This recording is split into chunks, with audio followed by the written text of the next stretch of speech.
আসসালামু আলাইকুম বন্ধুরা, দেখতে পারতেছেন আজকে একটি আনকমন ডিজাইন নিয়ে আপনাদের মাঝে উপস্থিত হয়েছি। এটা কাজ চলতেছে 2026 সালের নিউ কালেকশন ফুল বক্স খাট। যারা নিতে চান আমাদের স্ক্রিনে দেওয়া নাম্বারে যোগাযোগ করবেন।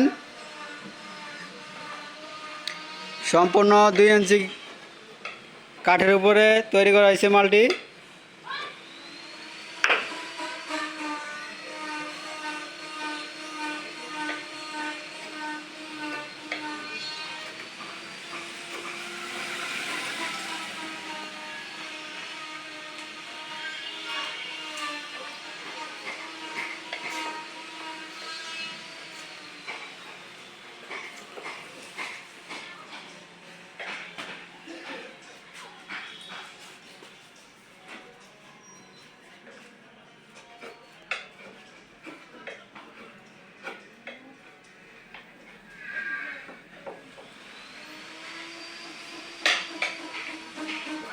এই ভিডিওতে 1000 লাইক আমি আবদার করলাম, দেখি কয়টা লাইক আসে।